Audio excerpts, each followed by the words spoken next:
Salve, salve! Sejam todos bem-vindos ao canal do professor Alex Nina. Vamos falar de tipos de políticas públicas? Então vamos. Existem várias formas de estabelecer tipos de políticas públicas, baseadas em diferentes critérios, sendo as mais conhecidas as tipologias de Levy, 1960, Salisbury, 1968, Wilson, 83, Gornelli, 86, Gustafsson, 83, Benzema e Pandre, 2004. Então perceba que quase que numa linha cronológica, com exceção aqui, né, de que a gente voltou para 83. Então são algumas, e isso foi evoluindo ao longo do tempo, tá? Então a gente vai mostrar aqui cada uma dessas, mas como já estamos falando aqui, não são as únicas, tá bom? Tipologias de Lowy. Lowy é Lewy, né? Aqui está escrito errado aqui, tá? É Lewy. Baseada no impacto esperado pela sociedade. Então define 4 tipos. Primeiro são as políticas regulatórias. São as políticas que estabelecem padrões de comportamentos, serviços ou produtos, tanto para atores públicos como para atores privados. Então vamos dar um exemplo aqui, olha, as nossas políticas de trânsito, a legislação trabalhista. Então, aqui padrão de comportamento, tá?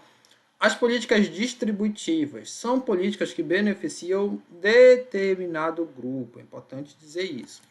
Enquanto que a política regulatória ela é genérica, por exemplo, legislação trabalhista. Todo e qualquer empregado, com exceção dos servidores públicos, tá? A gente tem que estar sujeito a essas leis aqui. Código de trânsito, qualquer pessoa que tenha um carro. Aqui não. Política distributiva ela tem um grupo específico, tá? De pessoas ou localidades da região.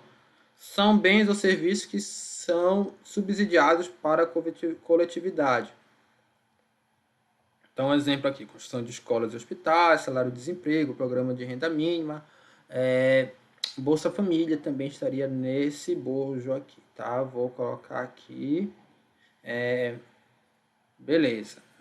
Olha, hospitais e escolas, embora qualquer pessoa possa matricular, por exemplo, seu filho na escola pública, e os hospitais também, qualquer país, independente se é rico ou pobre, na prática as escolas e os hospitais públicos acabam sendo o reduto de pessoas que têm baixa renda, né? Porque tem um abismo muito grande das escolas básicas no público privado. Na universidade acontece o contrário, tá, pessoal? As pessoas mais abastadas elas vão para a universidade pública. Isso é até interessante isso acontecer no Brasil, né? Porque isso implica em situações em que você está usando a verba pública para causar, para capacitar quem está mais favorável na sociedade por uma condição socioeconômica, por exemplo. Né? Essa é questão até de crítica ao próprio papel da universidade na sociedade. Tá? Tem um artigo muito interessante que é do Instituto Mercado Popular. Ele faz uma relação do quanto a universidade contribui para a desigualdade. Essa é a opinião dos autores. Tá? É claro que você dizer que a universidade contribui para a desigualdade é polêmico. Tá? Outros pesquisadores pensam o contrário. Afinal, você tem os impactos sociais da atuação da universidade. Né? A universidade faz ensino, pesquisa e extensão. Essa extensão, ele, via regra, deveria ser algo voltado, e até em muitos casos, para um retorno à sociedade, tá? Porque tá todo mundo aqui estudando e os professores recebendo com o dinheiro dos impostos, é bom que a gente produza algo também que vá ser benéfico aí para a sociedade. Claro que a própria capacitação de pessoas é algo benéfico para a sociedade, mas pode ser algo até mais direto das iniciativas da universidade, por isso que existe a extensão, tá bom? Políticas redistributivas. São políticas que concedem benefícios para determinadas categorias ou grupos através de recursos de outros grupos específicos. Olha só, são muito parecidas, né, com essas políticas aqui. Na verdade aqui é distributivas, sim, tá? Distributivas, então está distribuindo. Aqui é redistributivos. Qual a diferença? Você tem aqui outros grupos específicos. Você transfere renda ou benefício de uns para outros. Reforma agrária seria isso, né? Você ali diminui o monopólio para distribuir terras. Cotas universitárias, você tira lá a vaga de, de quem é branco para dar para o negro, por uma questão de tentar nivelar ali um problema que é historicamente construído. Claro que isso é bastante polêmico também, mas se enquadra nesse tipo aqui de categoria, tá? De política. E a política constitutivas. Então, são políticas que determinam as regras e os procedimentos das políticas públicas. Então, a política das políticas, né? Determina as competências e a jurisdição. São também chamadas de políticas estruturadoras. Olha lá, os exemplos são os poderes e competências entre as esferas, entre o sistema político eleitoral, entre outros. Então, o que é a competência da Câmara dos Deputados? O que é a competência do Senado, do governo do Estado, do governo federal? Lei orçamentária é elaborada pelo Executivo e depois ela vai ser votada pelo Legislativo, né? Vão ter as emendas constitucionais. Eu acho que o único exemplo, talvez não, mas é o exemplo mais claro, tá? De lei que é elaborada pelo Executivo. A maioria das leis, as outras leis são elaboradas pelo Legislativo. Afinal, o próprio nome, Legislativo, elabora as leis. Só que o orçamento público não, é uma lei elaborada pelo Executivo, mas depois vai lá para a Câmara dos Deputados. Eles vão votar se aprovam ou não o orçamento que o Executivo mandou. Tipologias de Salisbury, tá? 1968, ele se baseia na demanda de segmento da sociedade pelo aspecto decisório político. Pessoal, não necessariamente uma tipologia contrasta com a outra, tá? Podem ter ali interseções. Mas ele coloca aqui, o Salisbury, duas categorias para definir uma matriz. Então, você tem o sistema decisório fragmentado ou concentrado. E a demanda pode ser fragmentada ou concentrada também. Então, nesse primeiro caso aqui, olha, demanda fragmentada, sistema decisório fragmentado, você tem a distribuição. Demanda fragmentada e sistema decisório concentrado é regulação. Demanda concentrada, sistema decisório fragmentado, autorregulação. E demanda concentrada, sistema decisório também concentrado, a redistribuição. Então, tá aqui, olha. Políticas distributivas são políticas voltadas para a demanda de segmentos, clientelas específicas em que o sistema de decisão também é fragmentado. Políticas regulatórias são direcionadas para segmentos específicos, mas com um processo decisório político bem fundamentado. Políticas autorregulatórias são políticas voltadas para demandas concentradas, entretanto, sob um sistema de decisão político fragmentado. E as políticas redistributivas, aquelas em que a demanda é concentrada, e o sistema decisório político também. Basicamente, aqui ele está descrevendo essa matriz. Então, vocês entendendo essa matriz, vocês vão saber aqui os tipos de política de Salisbury, tá? Tipologia de Wilson. Adota o critério dos benefícios e custos. De novo, uma matriz. Mas dessa vez ele coloca aqui os custos, tá? Que podem ser distribuídos ou concentrados. E os benefícios também podem ser distribuídos ou concentrados. Então, as políticas podem ser majoritárias, quando benefícios e custos são distribuídos.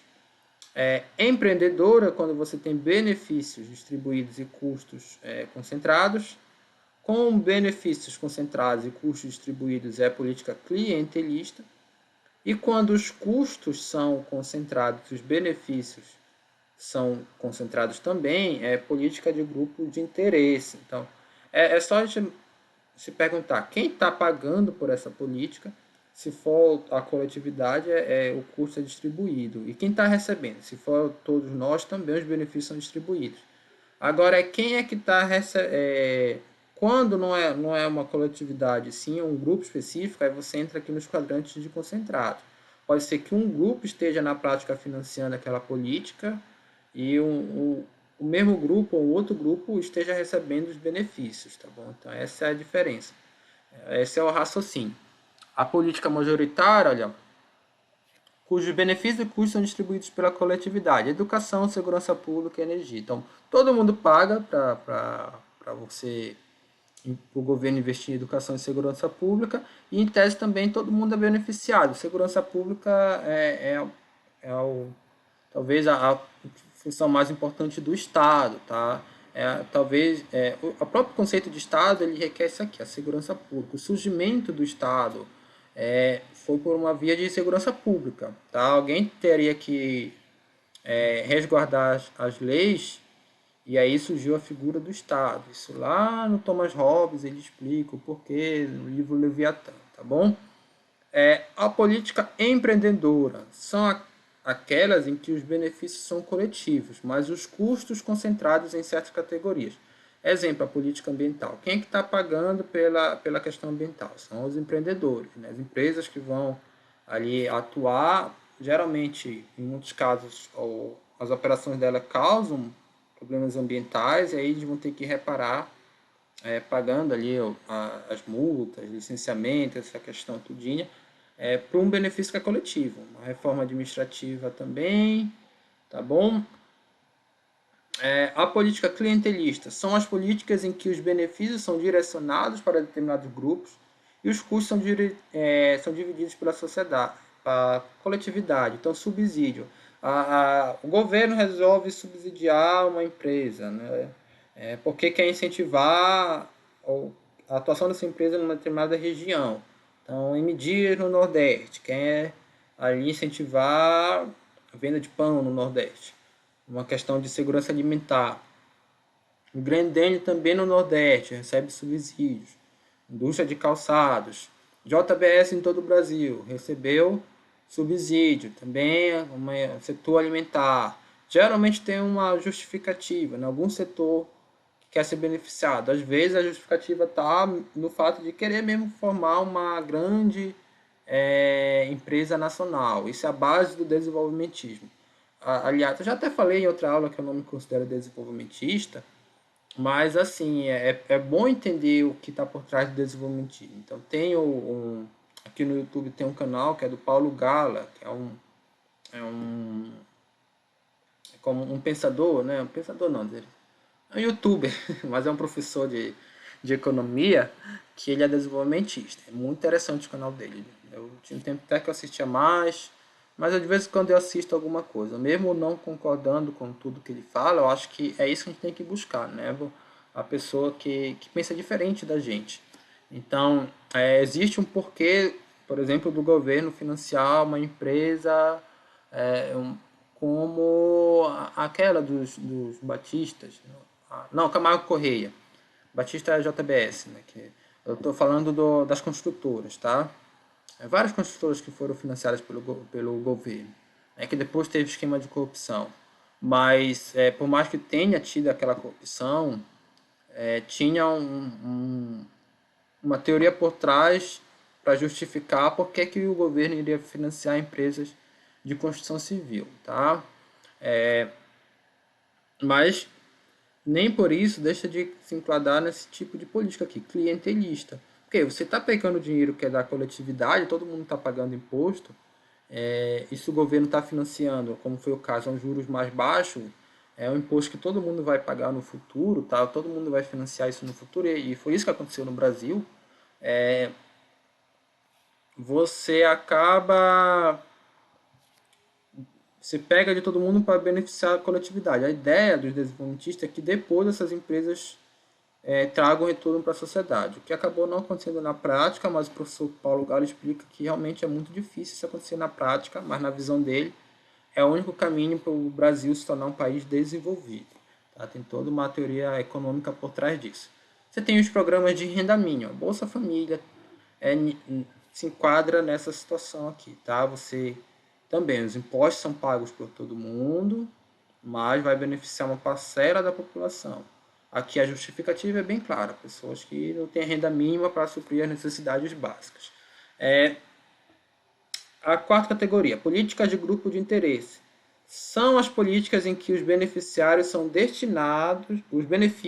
destinados para determinados grupos, beleza? Enquanto outros grupos arcam com os custos. Aqui o exemplo, olha, a reforma agrária, a política tributária. Tipologia de Gormley, 1986. Baseia-se no nível de saliência e complexidade. Então, de novo, uma matriz. Aqui de um lado, complexidade.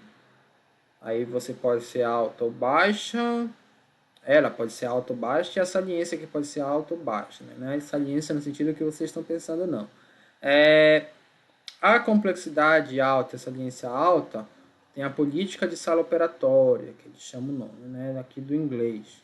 Operating Room. A complexidade alta, saliência alta, política de audiência.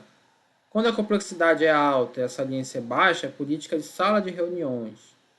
E quando a complexidade é baixa e a saliência é baixa, é política de baixo escalão.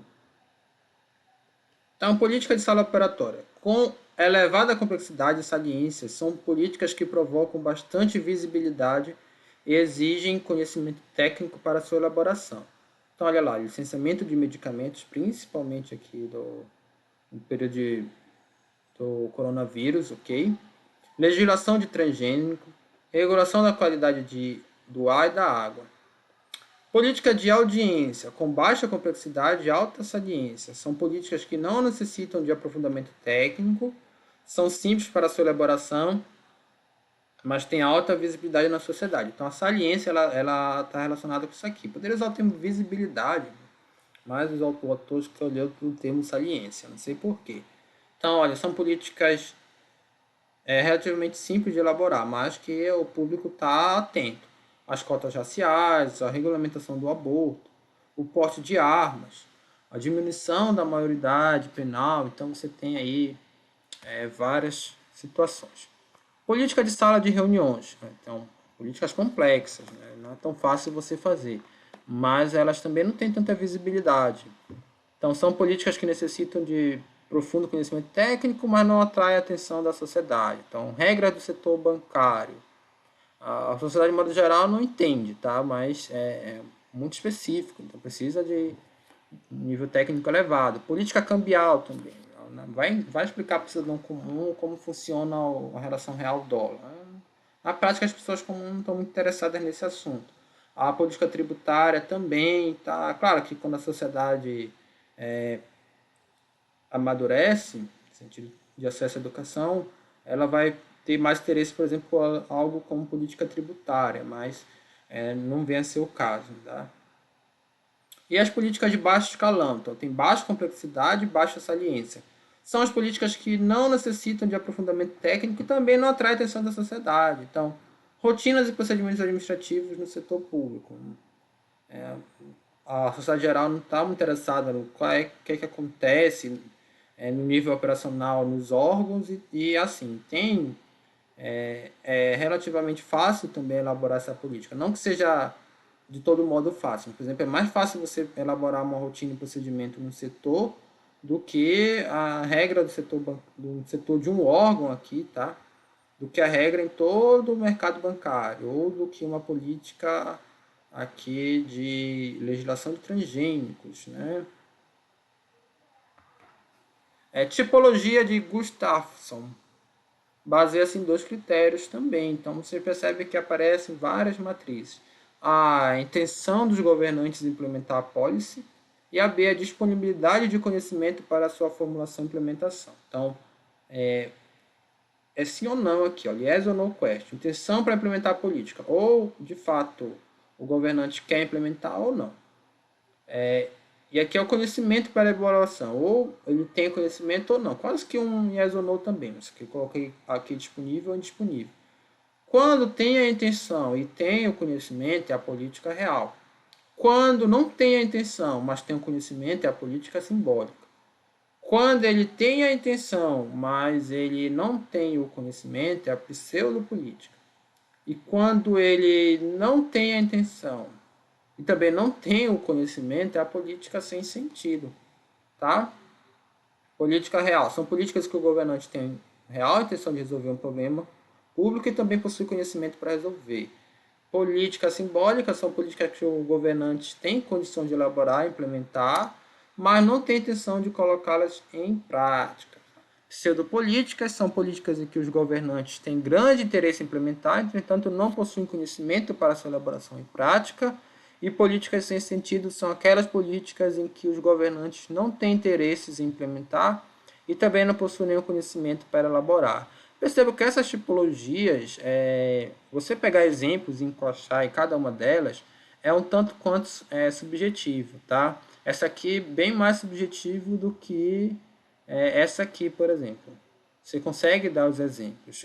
Inclusive, esses exemplos eles podem ser questionáveis. Por que que, por exemplo, eu estou me baseando aqui no Ferreirini, ele colocou as cotas raciais como uma política de baixa complexidade.